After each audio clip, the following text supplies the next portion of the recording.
Welcome to the 2040 Vision, hosted by Helena and Jason, where fresh perspective meets hard-earned wisdom, because growth is clear when you see it from both sides. Mentorship is going to be today's subject. Welcome on in. Welcome back. Thank you for all the interactions, all the messages, all the people that we know. Some people from my work have discovered the podcast. That's awesome. So hi, if you're still listening.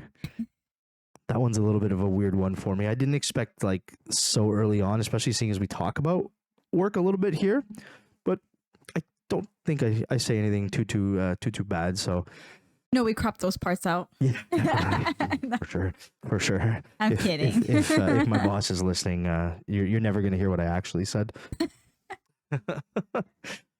Oh my days. So it's been, again, a few weeks. Like, this is a little bit of a weirder like vibe, because the first 5 we were like together for pretty much all of it, like back to back over weeks. And then some we would do like we redid them like 3-4 times. So we had so much like time together, and now we're here and it's like I think it's been like maybe 3 weeks, 2-3 weeks. almost 3, I think because so. we've let this one and let that be a lesson to, like, you know, life organization and all that. But also things happen, and you know, some things changed in my job again.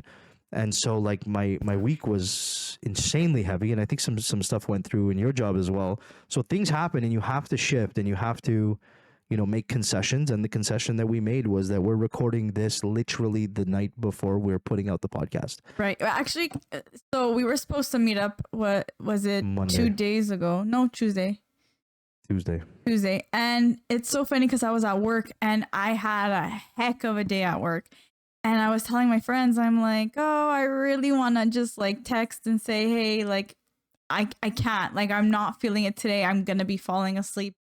Like, I know it. I know, like, my mind's not going to be there, not going to be into it. And they're like, oh, well, like, cancel. I'm sure he's going to understand. I'm like, oh, I should just get it over with, though. I'm like, I should just, like, go and, like, suck it up. And, like, we need to get it done for Friday and whatever. So then when you texted me that you couldn't that day because something came up or whatever, I was like, oh, my God, nice. I didn't have to do the dirty work. You know what I mean? Like, I didn't have to be, like, the one canceling. Maybe I just felt it in the air. I was feeling like that whole day was just like exhausting. Monday was we had to go into the office. Tuesday I was into the office. I don't usually do back-to-back days where I drive into the office. And for those out there, like, driving into the office means it's an hour each way, basically 45 minutes each way to get to the office. I also have to then pick up the fam and all that, pick up the kiddos. So it was just like back to back, and it was really heavy. And I got assigned so like my new job functions and stuff that are coming up, like the person I'm replacing, or some of her accounts, it's the last week. She's gone tomorrow, right? So this week's been kind of heavy with shoveling all the work over to me, and it's the first week where I'm kind of really doing 2 jobs. And it kind of Monday, Tuesday, it kind of hit me, and I really had to, like, hang on a second, give myself a step back. And there's priorities, and obviously priority 1 was my career, and then my mental sanity, and obviously priority 2 is the fam and the kids, and then priority 3 is this podcast. So at the end of the day, I was like, okay, can we still make it happen? Can we plan? And so I messaged you and I was like, hey, thoughts? And we'll make it happen. It does mean that it's a late night tonight. We're out here now. We got to make sure the recording is good. But it works out for the both of us. I mean, we both felt it. This week has been hectic for both of us, I think.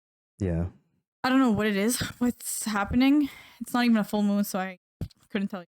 You touched on it a little bit last time, but it's like for you too, there's people that are like missing or cut or oh yeah, they're doing a lot of cuts in healthcare right now. So it's a lot of cuts, but you know, the volume of work is either the same or sometimes even worse, which I guess it also feels worse because you're, let's say, 1 person versus 2 people that used to go together, or like 1 person versus 3 people that used to take care of one thing. So it's a lot of work, and it's not just mentally exhausting, but my job especially is very physical as well. So like, you know, I'm 26 and like my back is starting to hurt and I'm like, I gotta take care of my physical so that I could keep going, you know? And like, that's the thing. I just don't understand all these cuts that are happening in the healthcare system. I know it's not just us, it's a lot of places, but it kind of makes no sense to me because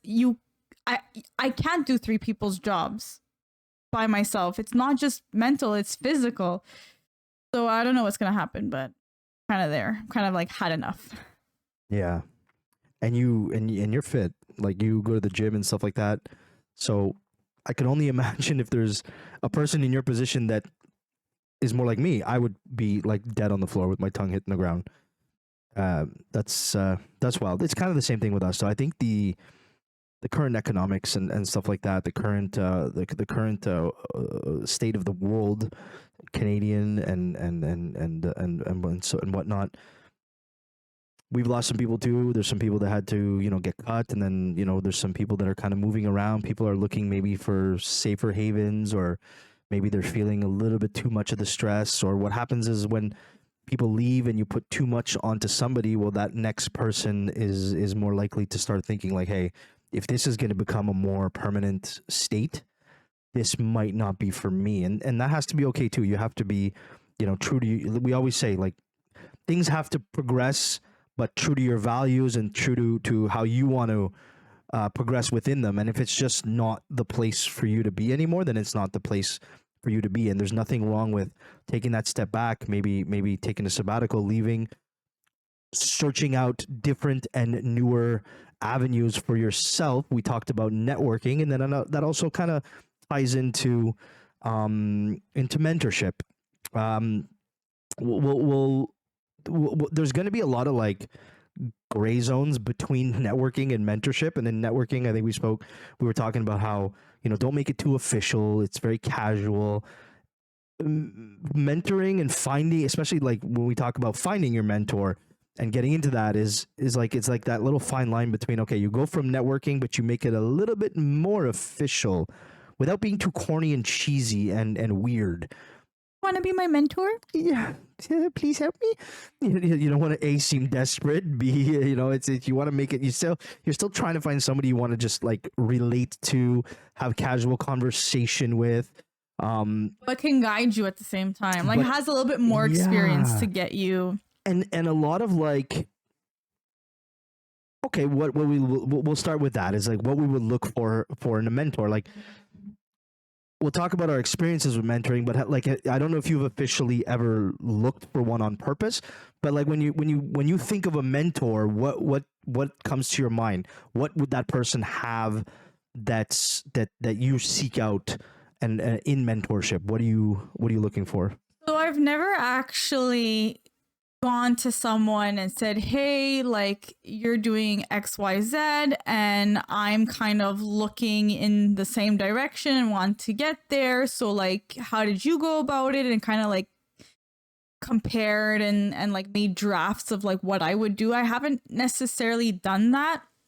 But if I were to, it would definitely I would definitely look at somebody's kind of life, like if their life is something that inspires me and like their I guess their financial stability and their work-life balance and all these things definitely would come into play.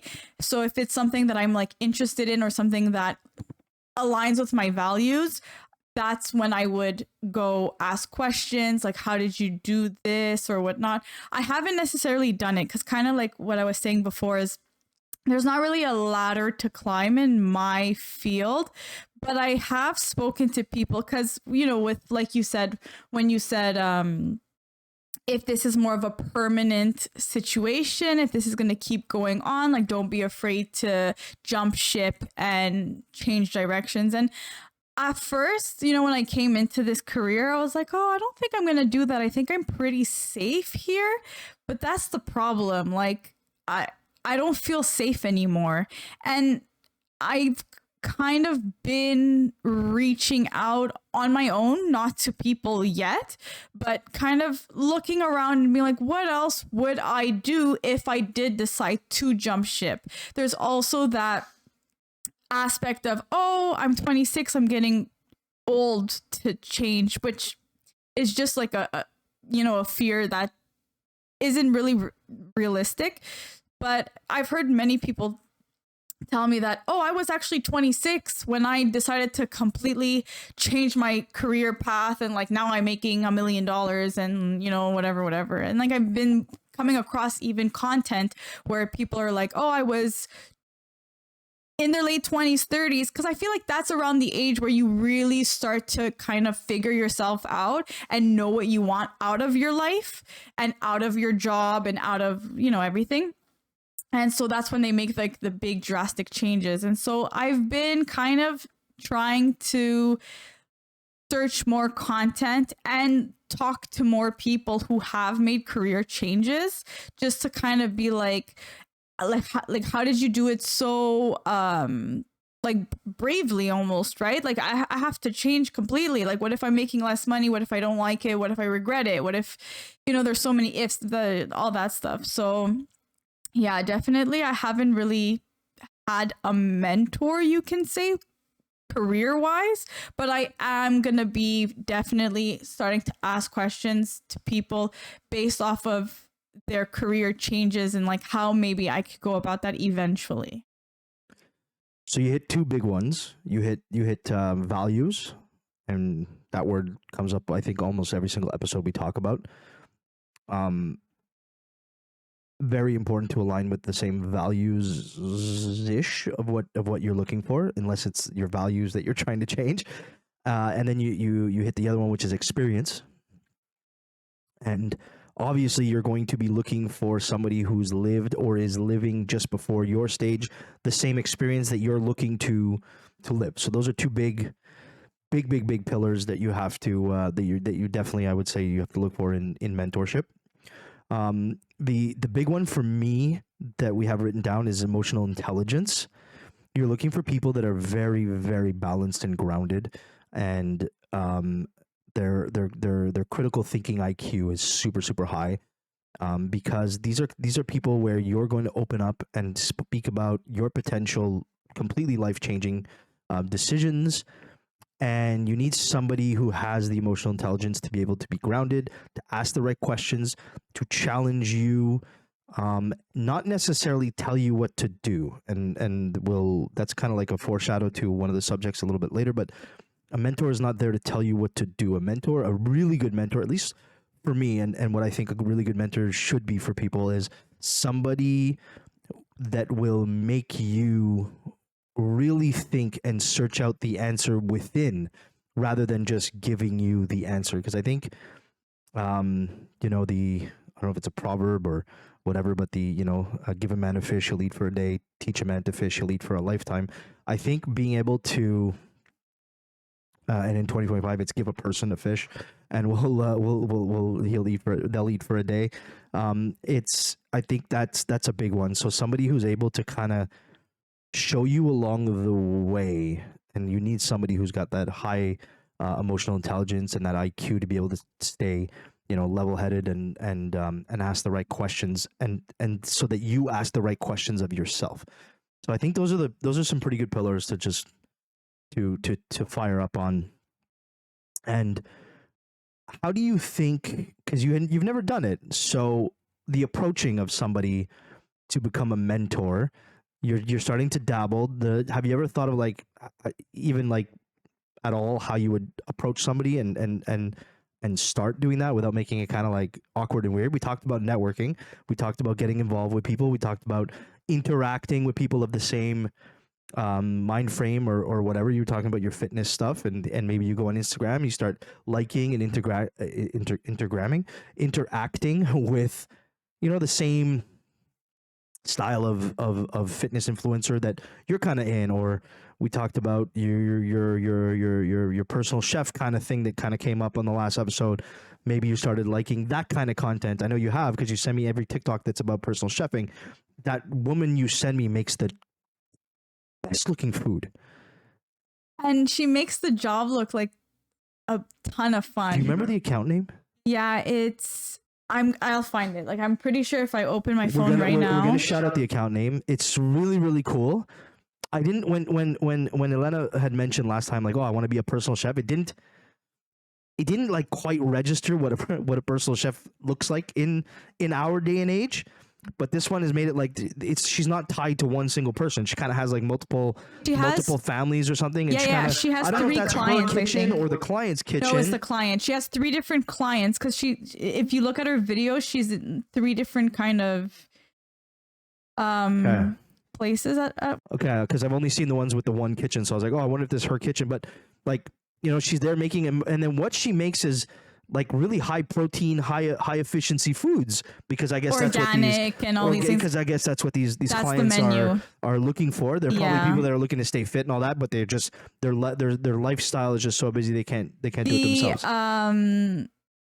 The account, her name is Jane Olivia. Jane Olivia, shout out Jane Olivia. Really, really good looking stuff. Yeah, that I would love for Elena to start cooking so I can have some. Honestly, I'm down.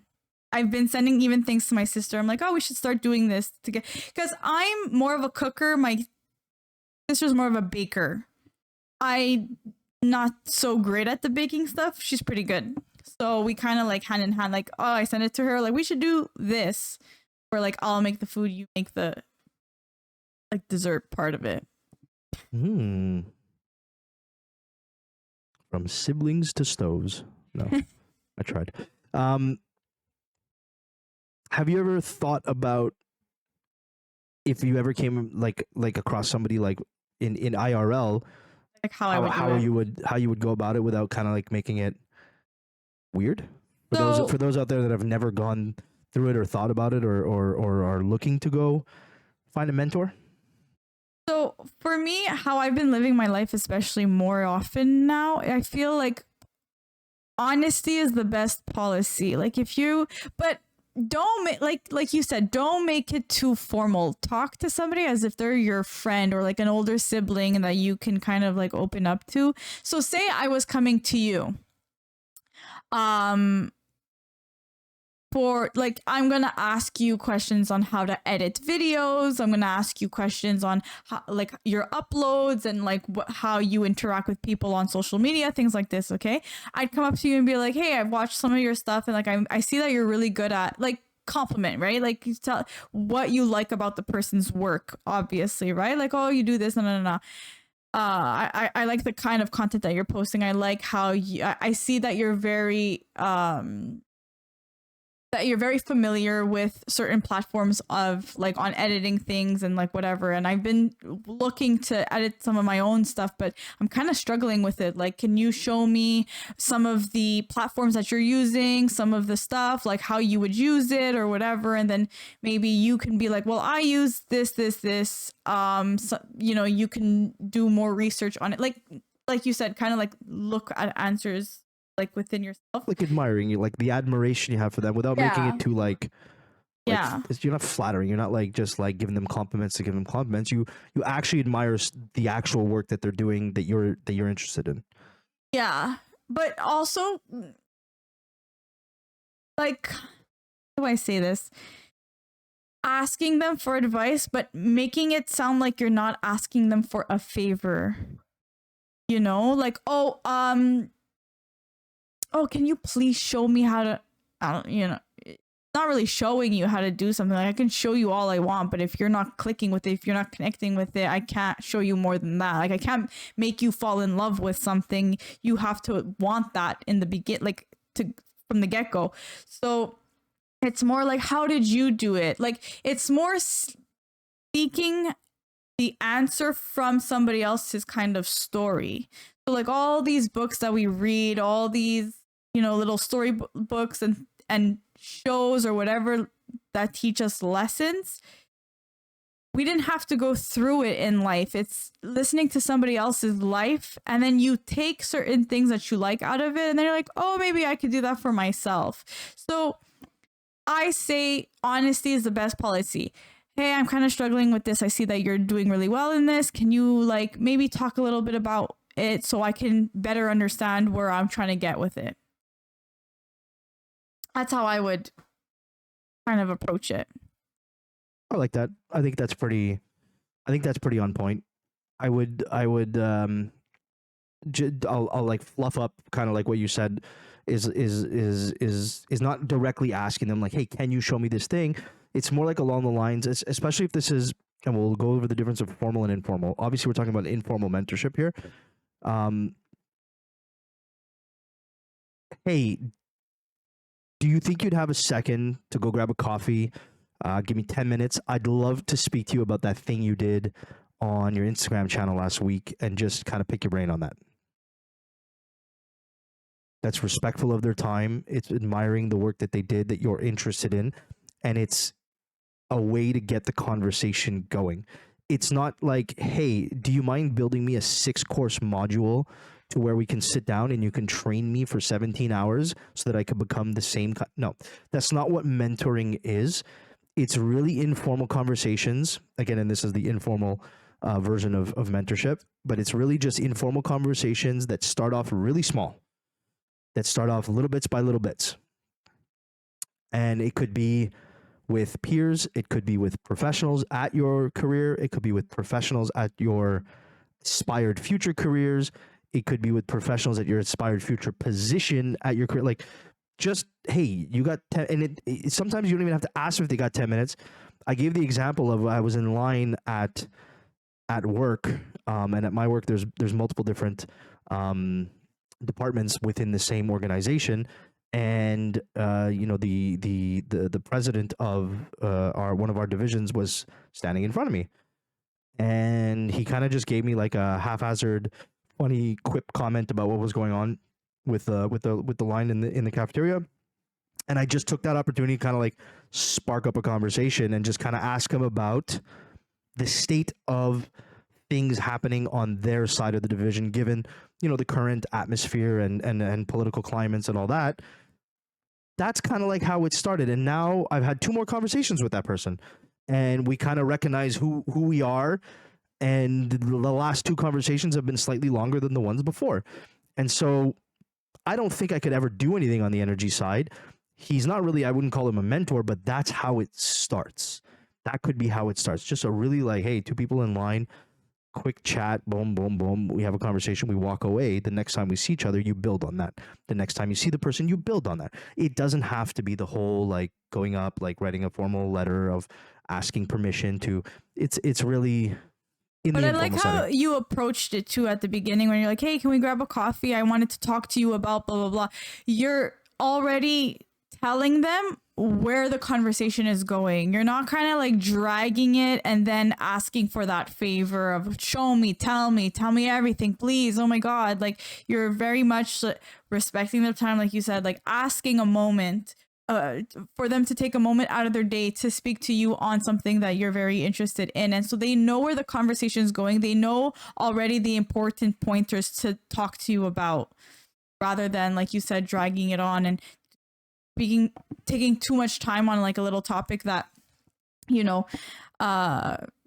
taking more time out of their day. But eventually, because you've had that first initial conversation, the next time you see each other, you kind of know each other. You're more acquaintances now, so you can talk a little bit more.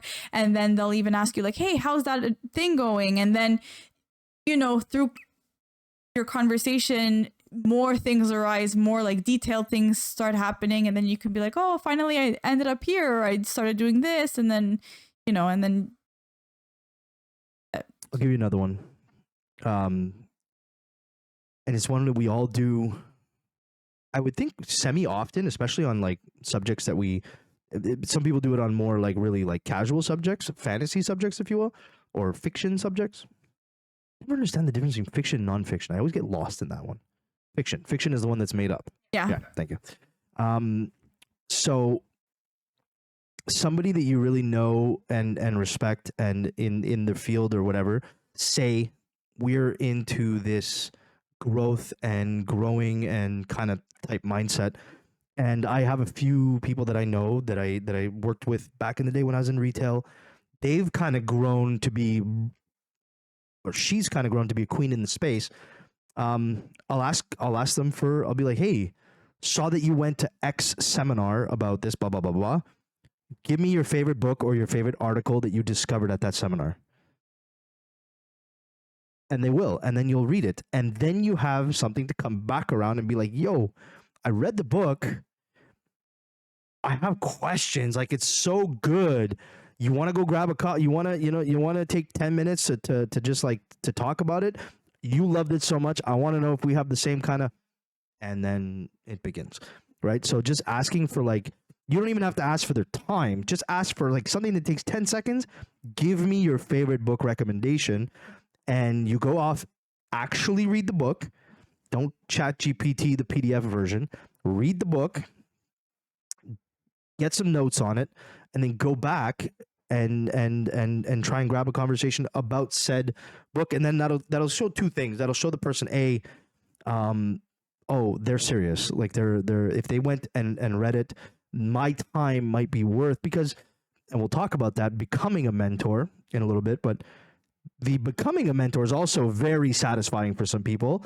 And the older we get in life, and I'm kind of like there where I want to have mentors still, but I'm also trying to kind of like this podcast and things like that, but also in career wise, I think like the shift for me career wise is going to be towards something that's more of like a mentor and setting up mentorships and stuff like that kind of role. I love this stuff. So imparting knowledge becomes way more interesting as I grow older than it was gaining knowledge. And you can only do that if you read, if you learn, if you get insights from people, and then you talk about those people, or you talk about the insights you learned to the people that gave you those hints or those books or those articles or whatever. So that is, that's another way. That's kind of like another way to do it. So just like, really, really informal stuff to do that. The other one, and I'll glaze over this really, really quickly.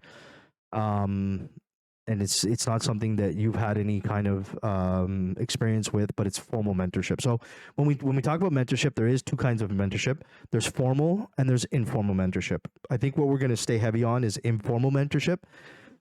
But I think it's important to note that there is a formal mentorship, and if ever that's something that you want to do, it's usually more in a professional setting, in a company environment, and it's actually more rigid and structured, and has weekly goals and things that you're trying to work on.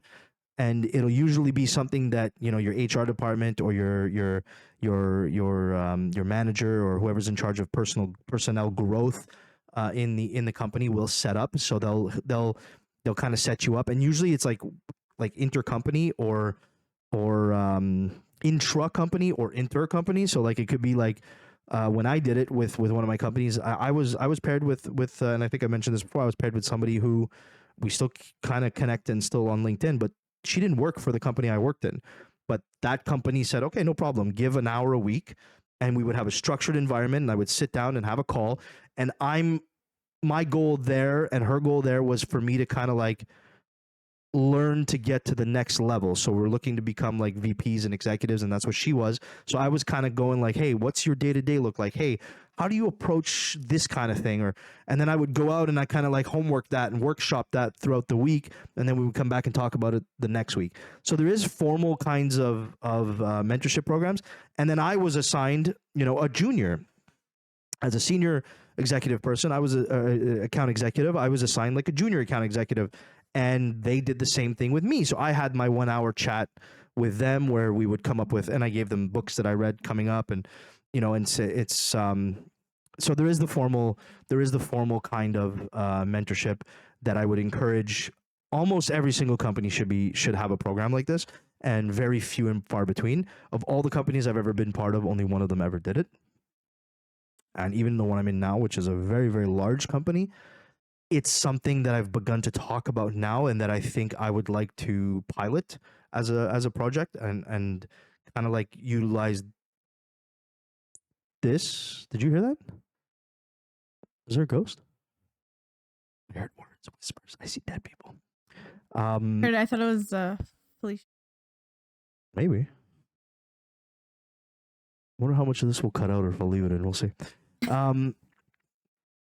So kind of like spearhead and pilot and kind of get that kind of a project going. And because like my company's so huge, there's like 5 companies within a company and they all kind of function separately.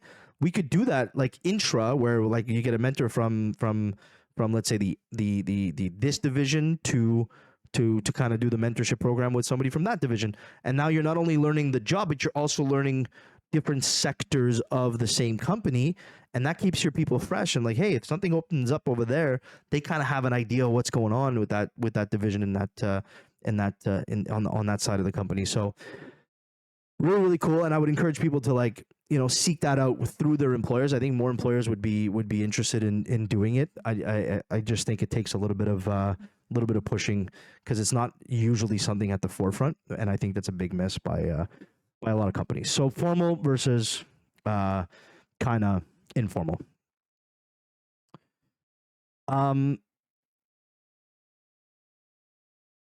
We talked about people that we look up to. We talked about kind of like who we're searching. I mean, I had multiple mentors throughout my many moons of careers. I've switched paths like 4 times.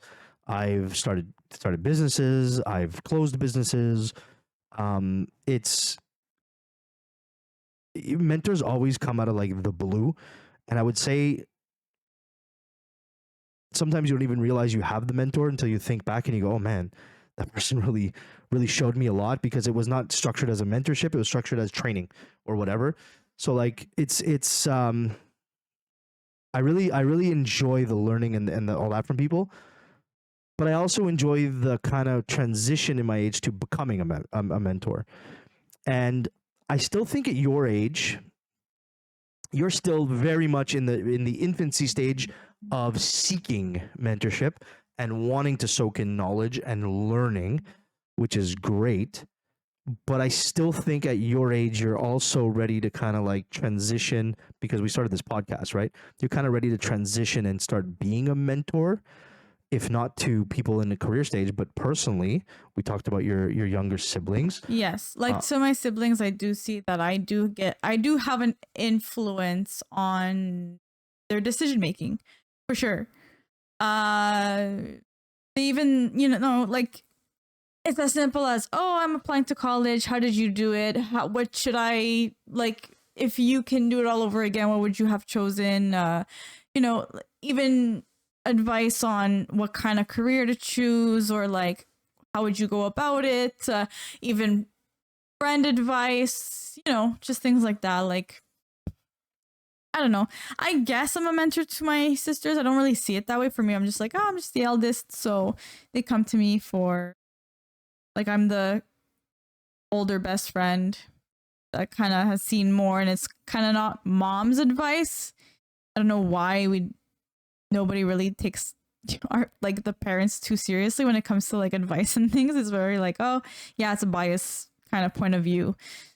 So I'm not going to listen. Love that. Like, I don't know. So I guess my example to that would be my youngest sister came to me about dating, and it was very much like, oh, I think I'm ready to start dating. And I dated when I was younger. I was in a relationship from 17 to about 23, I want to say. And I told her I strongly suggest you work on yourself first before getting into a relationship. So I'm not telling her what to do, but I'm telling her, look, you can get into a relationship, but that no matter how much the person lets you be free and lets you do things, you're still somewhat compromising your time and compromising the things that you would have had more time to put, and time and energy to put into other things, into creating a bigger and broader, version of yourself. You're kind of compromising that, whether you like it or not, whether you're even if you feel like you're not, you are. So I told her, I said, look, I did it looking back at it, were there things that I could have done or people that I could have still kept in contact if I wasn't in said relationship? Probably. Maybe I would have been in a different kind of path too, or whatever. I'm like, but you want to kind of build yourself before getting into any kind of relationship, especially when you're young. Just wait. So I kind of gave her the different options and then kind of told her, now you choose. I don't know. Is that mentorship or is that just, I don't know. I would call that mentorship. I would call that informal mentorship. Yeah. I think the fact that she seeked out your counsel kind of makes it, and we don't feel that it's mentorship because it's blood. Yeah. Right. And it's like, oh, I'm just doing my sibling duties. But at the end of the day, that's mentoring, right? And I think like one of the things you hit the nail on the head with mentorship, and we said at the beginning, you said it now, and I need to say it again, is that mentorship is not about having the answers. You have the experience. You don't have the answers. You don't know what was right, what was wrong. In fact, you have no idea what the impact is yet, you know? Maybe when you get to my age, you'll look back and you go, okay, that's the impact of what my decision from 17 to 23 was. That's the impact of what my decisions from 24 to 28 was. It's a little bit easier to kind of look back on it and be like, oh, I might have the answers now, but you certainly don't have all the answers and might never have all the answers. And it's more about just like laying it out, making the person that you're mentoring. There's things moving.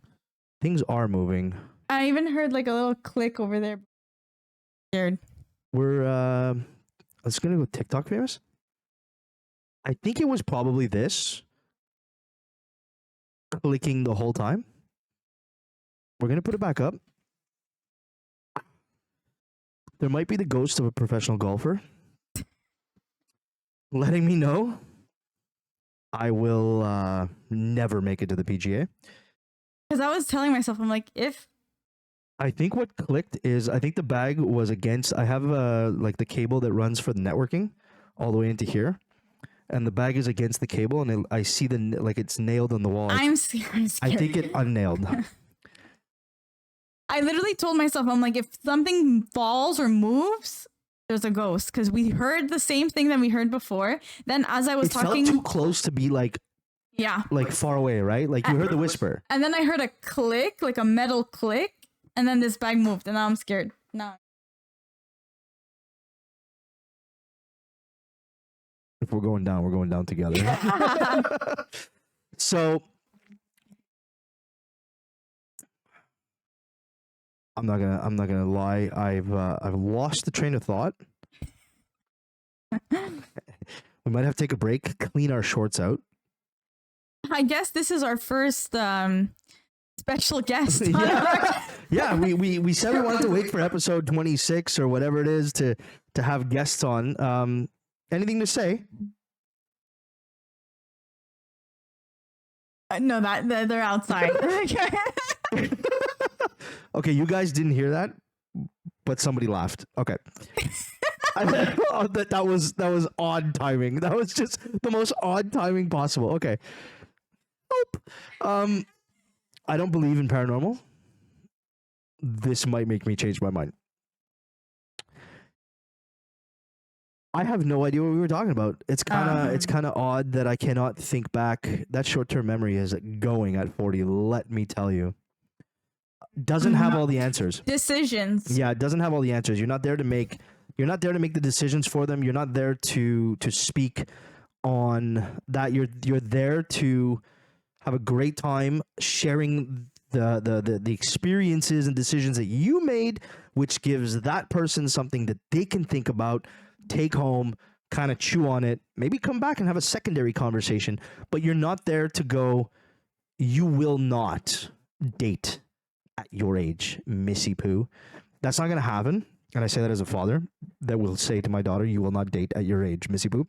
But that's what it is. I think that's a big one, is that for anybody that's searching out mentorship or wants to be a mentor, remember that it's not about you talking and you teaching. And also, if you're looking for mentorship and you go and you ask questions, just know that your answer isn't going to be your question will not be answered 100%, or like don't expect something out of it. Just listen. Don't like it, when you don't have expectations and you listen, maybe more of a reality will kick in. Rather than like, no, this and this and this is gonna set in, that's what's gonna happen. Because everyone's story is different. Not everyone's path will kind of lead the same way. Even if you do the exact same thing as somebody, it probably won't lead the same way. So listen more than. Do you think she sees you as a mentor? We have in our notes here, story prompt, a moment where you realize someone saw you as a mentor. Do you think that's the moment? Well, when she comes to me for life advice, or like just, oh, I'm thinking this, I'm thinking of doing that, I'm thinking of, so, you know, she had a moment where she wanted to change her career, even though she hasn't really started it, but like kind of career path change before entering one. She has a study path that involves, like you, it's a very, the end is not broad, the end is very specific, right? Exactly. Like your study path was X-ray tech. There's no left or right from there. It was right. You're learning a skill, a trade, if you will. And she's the kind of, she was on, is or on, or I'm not sure where she's at yet, but kind of on that path as well, right? For right. dental. So there was a moment where she was like, oh, I think I want to change career path. And I said, do it. If you're going to do it now, like do it now. You know, don't go into something because people are expecting things of you. Don't expect something of yourself either at this very young age. I'm like, open every single door that you can. I'm like, if you want to go into something more creative, maybe you want to do like social media, or you want to do like something more remote, or something more like, she's a very creative person. So I'm like, going into like a science program isn't very creative, but I'm like 100% do it. Like, be true to yourself. Do what you, at the end of the day, you have to love what you're doing. And if you're only doing it because, oh, I said I was going to do it and now people are expecting it of me, wrong decision. Agreed. And science, yeah. I think science is like the literal opposite of creative. It's the death of creativity. It's like the death of creativity. I say that knowing very well there's two science folks that are going to be listening to this podcast. So, science is the death of all creativity. No, I'm just kidding. So us being creative, thinking there's a ghost, and then they're like, oh no, it's just the vibration in the wall through the us knowing nothing about science through or the golf creativity. clubs down. Yeah. It's the ghost of like vagabonds or something. That was weird. I feel it a lot. And I guess because I've experienced it a little bit more. But I mean, even recently, and I'll say a story where I didn't even realize, like, I had no idea that that I'm like a mentor to this person. But we went over the weekend. My company held a sports tournament.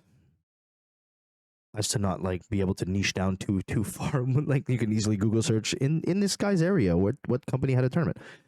They had a sports tournament where all the different divisions throughout, like, you know, we have like 7,000 employees, right? So like all the different divisions and stuff like that throughout all make different teams, and they play against each other in the tournament. And so we hold this tournament once a year, always at different locations. And on the weekend that just passed was the said tournament. And after the it was a rainy day outside, so I was like, you know what? There's a couple of people from my office that are volunteering at the tournament to help with the organization and stuff. And one person that's like a friend of mine. We're like a quad. We're like a quattro. A quattro. We're like a quattro. So there's four of us, I guess, that are like really solid, kind of like work friends. And she was also going to watch and support some of the teams and stuff like that. So I was like, oh, you know what? Let's go with the fam, and we'll bring the kids. And my son, obviously, like, absolutely head over heels for anything sports related. So he was there ready to watch and all that. And then So we're sitting down in the crowd, and we see the people. So we call them over, and as we're talking to one, and this is one of the girls that works like directly with me in our pod. A sales guy from a completely different department, but that I've worked with, comes up to me, starts talking to me. So I had no idea, but my wife, stop laughing. So I'll sidebar that after. My wife continued to talk to that person, and what came out of that conversation was like, how did she like working there and yada yada yada. And like the ultimate compliment that I never even heard because I was talking to the other person was, she basically said like, we, especially the youngers, like they're like, we love having Jason around. Like if there's ever a problem, an issue or whatever, like we go to Jason, we go and we seek him out, and he'll generally have like the best advice or be able to fix the problem or yada yada. And I've only been there 2 years, right?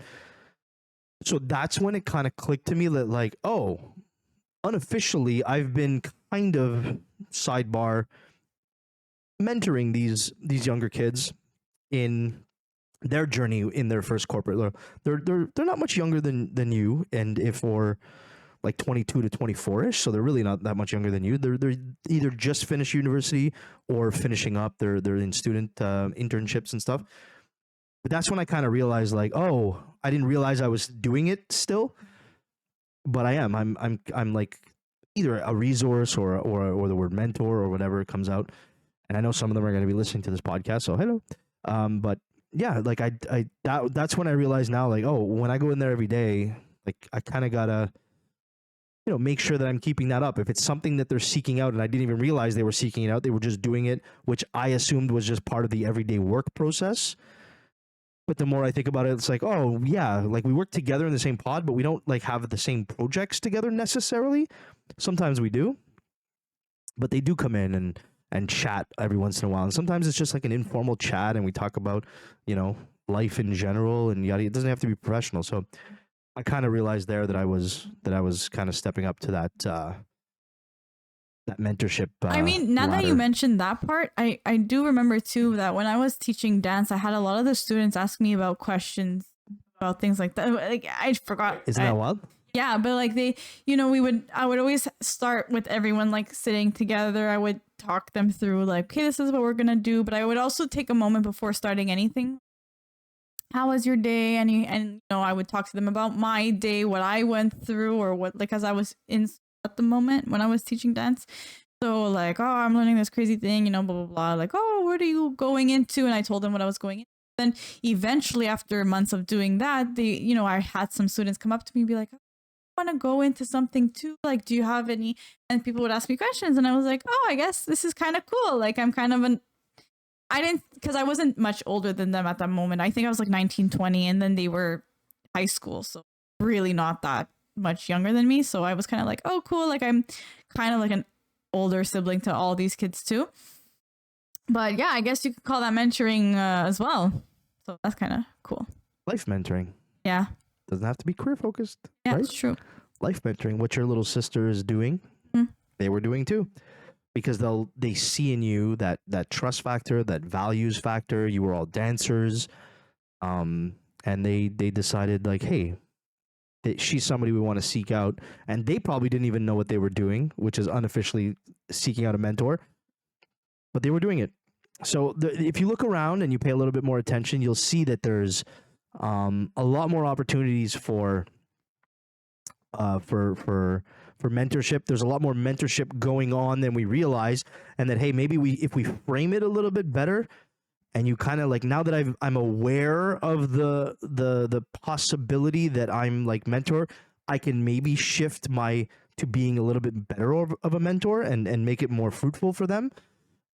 And in turn, when I'm talking to them and kind of like, when we're talking, like when we have our discussions and we talk about podcasting and all of that stuff, is we talk about being close in age or being far in age. I don't think like age really has no, like we're super far in age. I learn from you all the time. Actually, of Of course I learn from you all the time Yes. because your life experiences are different. True.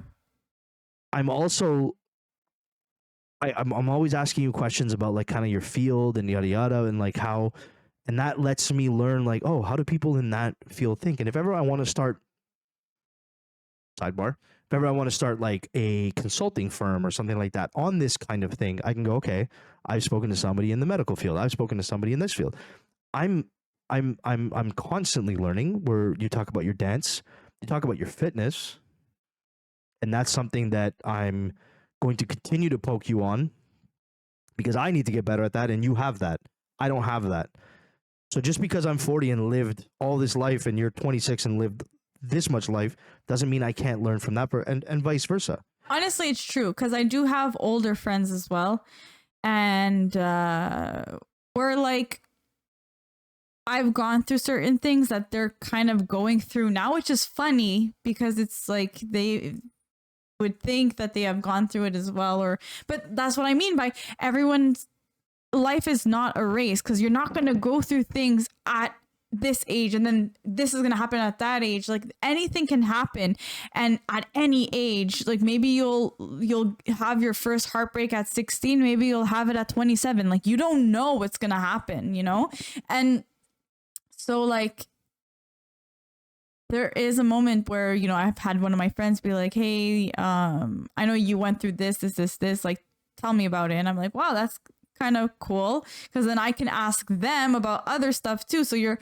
always the people around you. You're always learning from them without realizing it. So even though kind of I said that I don't really have a mentor, everyone that's around me inspires me in some kind of way. And I can ask them questions on like things, because I'd like to kind of look up to the people that I'm also surrounded by. And each and every person has a different aspect that I do respect and look up to. They inspire me. Everyone that is around me inspires me 100%. We talked about that in some of our first episodes, and it's like surround yourself with people that are of the same like-mindedness and values, or of the same like-mindedness and values that you want to go to. We're shadowing back to the networking, episode. So networking episode and this episode very interconnected. It's kind of like networking with more of a little bit of a purpose. Often networking can become that. So listen, multi-generational learning. Don't be so vain. I don't know if vain is the right word. Fixed. Don't be so arrogant. Yes. To say, I at 40 can't learn from you at 26. Okay. That's arrogance. That's like, that's good. There's nothing someone younger than me can teach me. We hear it all the time. Both sides. Oh, these boomers ruining boomers, Gen Zers. Like it's a very big battle of generations that are going on. And it's like, boomers might not understand TikTok, and that's okay. But you don't understand how the internet was even created to begin with, and that's okay.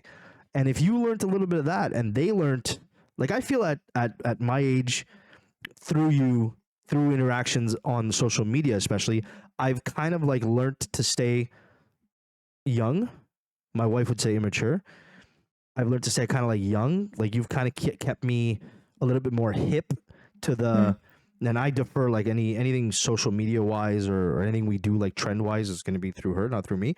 But I kind of like, I learned that aspect from you, and I kind of, so I'm not so arrogant and so vain to say like, oh, I can't learn anything from this little one.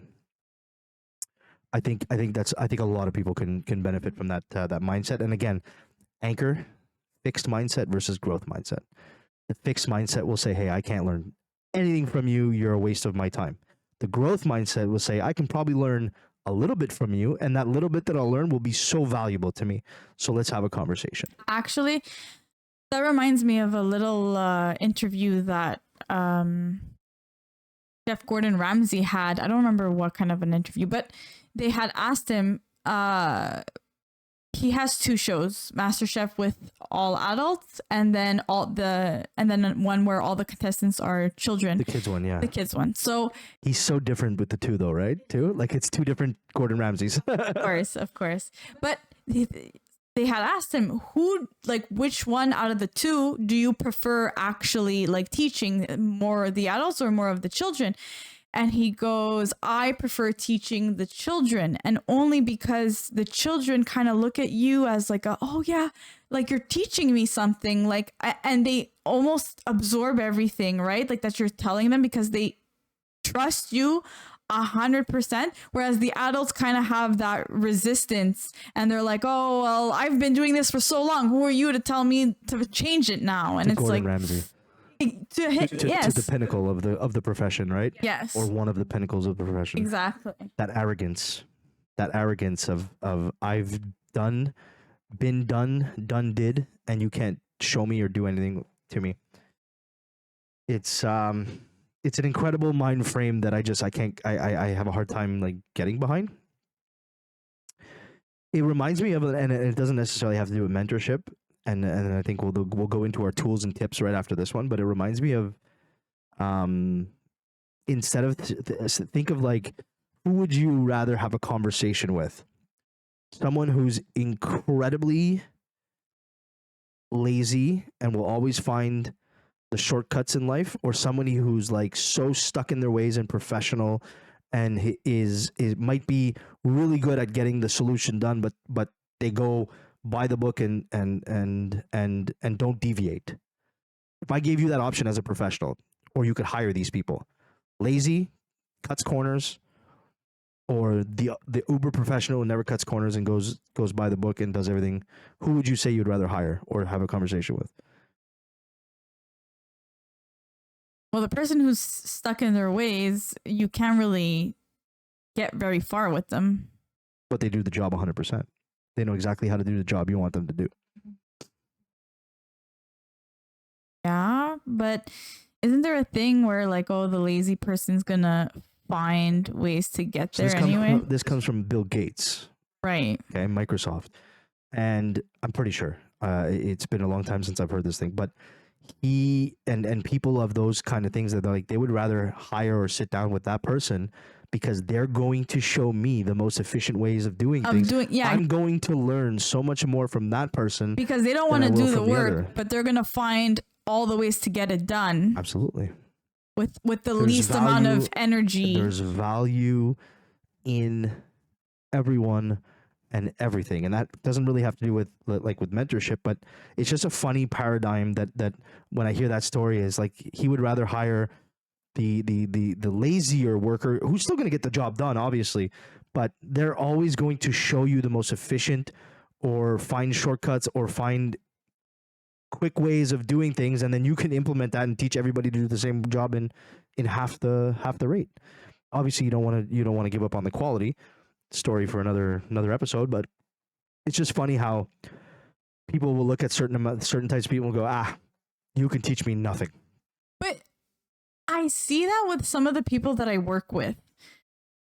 For example, if there's a new machine that we have to learn, the people that are already like masters at what was once new, which to them now is the one that we always use, you saw the resistance in them. You saw but why are we using this? But why do they want this one? But this one doesn't do what that one was doing. And it's like, no, but it's obviously better in a way. But like, there's always like that questioning, that resistance. Whereas I don't want to say the lazier ones, because no one I work with is exactly lazy.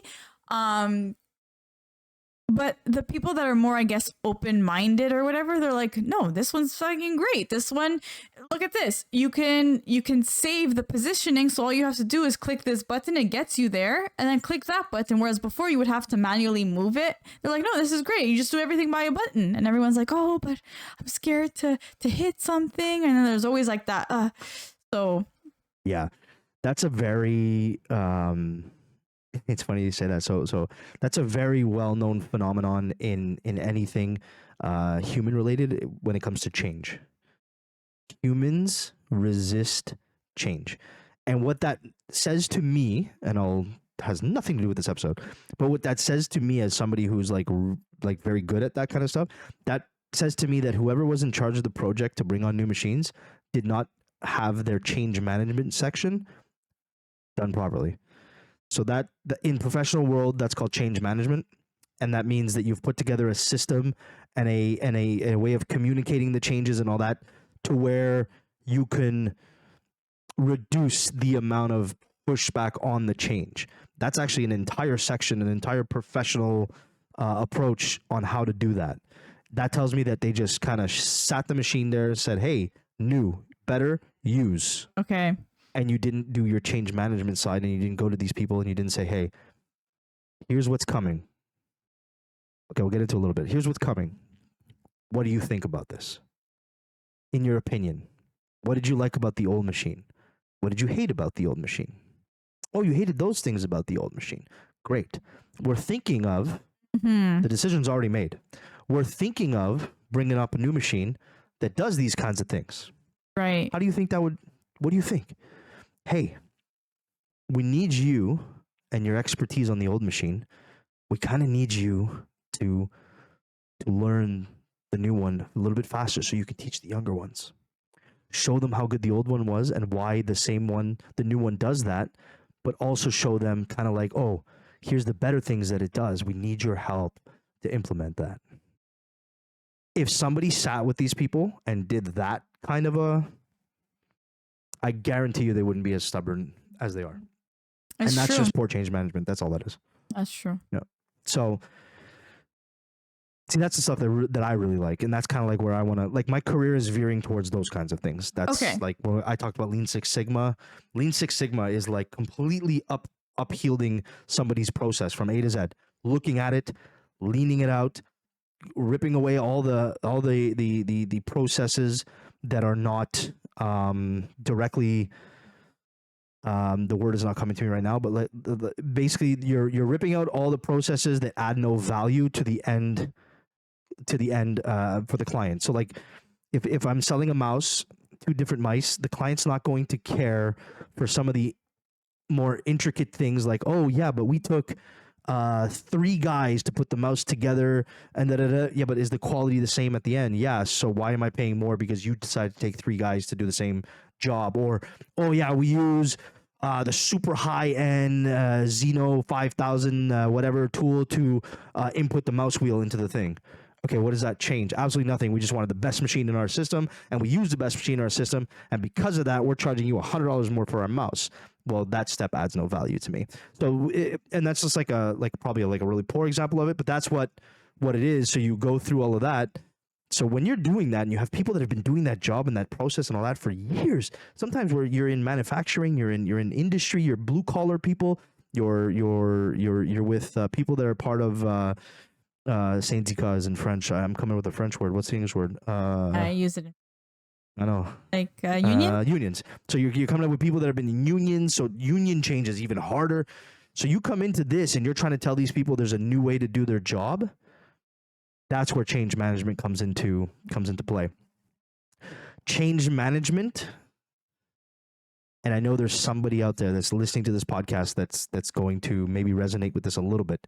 But change management also happens when you have a company that has not hired new employees for a very long time, and they hire someone new. That new person is going to bring new ways of thinking, new ideas. They almost challenge what goes on. Everything. They have better ways of thinking. The problem is that the others are so stuck in their ways. We don't do that here. We do it like exactly. And little do they know that we don't do that here. We do it like this. Makes probably no sense. And there's probably a better way of doing it.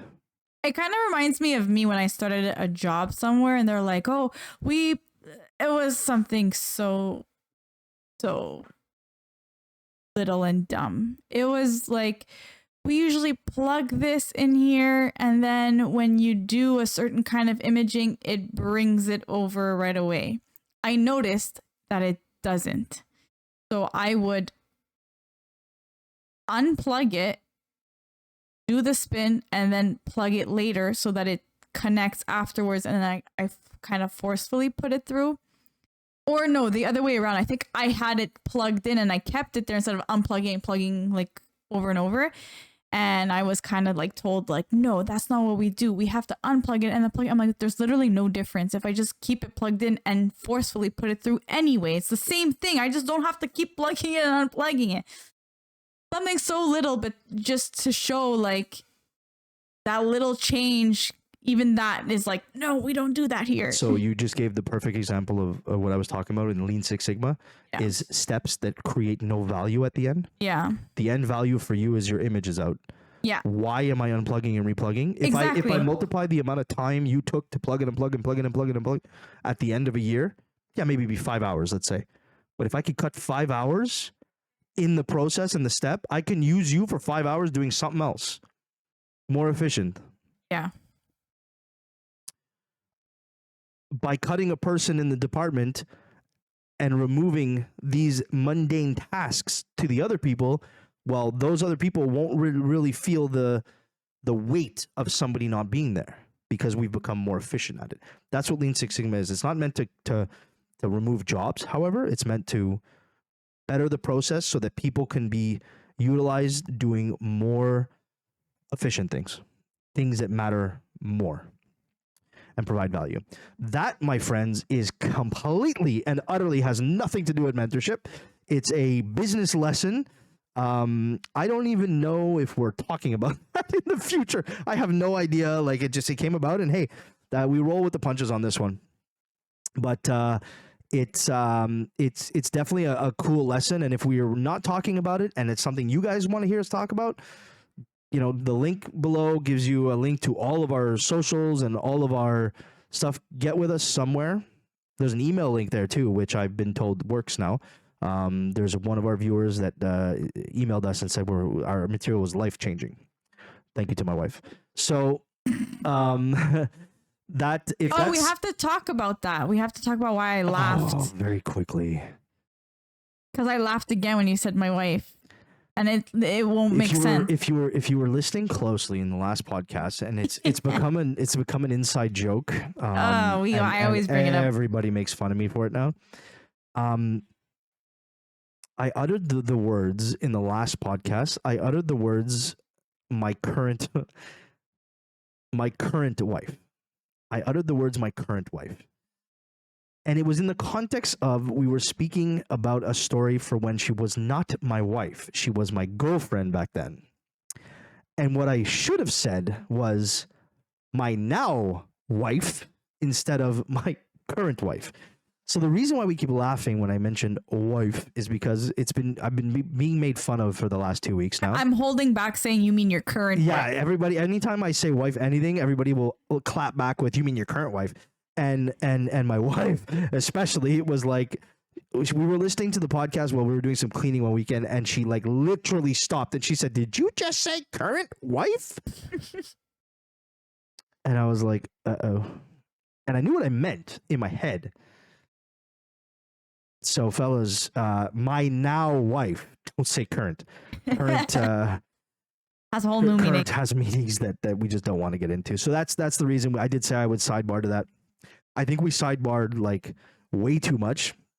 If you guys like the sidebar, let me know. If you guys hate these sidebars, let us know. Yes, if you please. want us to just stick to the point, we'll stick to the point. But I think it's cool having these conversations and learning. And again, it's like there's this podcast in itself is like us bouncing back and forth and learning like, oh, Wait. cool, you want this? It's like it's like that mini mentorship between us, right? So I think it's really cool.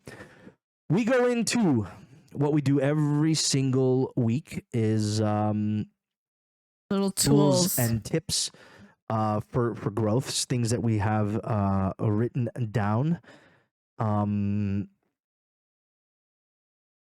So we talked about how to find a mentor, and I think you were talking about like the steps that you would take to do. So starting with curiosity, like going out and just like complimenting someone's work or admiring their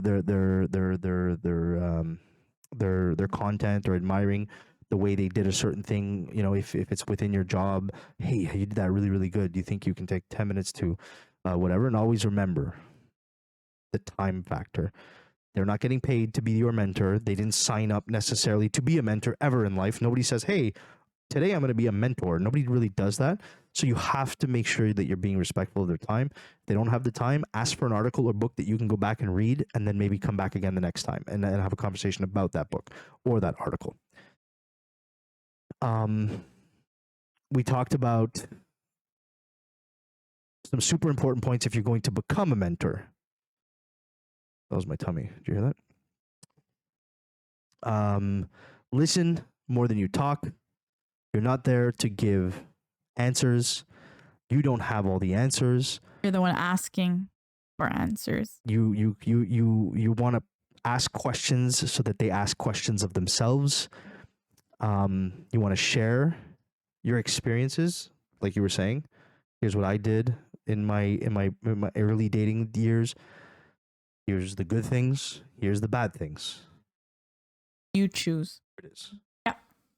The red pill or the blue pill. Yeah, because I can only tell you what I've gone through. I can't tell you that this is a fact, but this is in fact what happened to me in my experience. It's not what everyone's going through. It's not what's going to happen to you. So take this and learn from it. Exactly. So we have 2 challenges. I'll let you take those. 2 challenges for the listener to go out and do. So if you've been thinking of the one person that kind of inspires you, reach out with a short message and ask that question that you've been like thinking of asking them. Hey, I really like your content on this, whatever. Hey, I really like what you said about this that one time, and how it kind of impacted your life or whatever. Do you have a few minutes to talk about it with me or whatnot?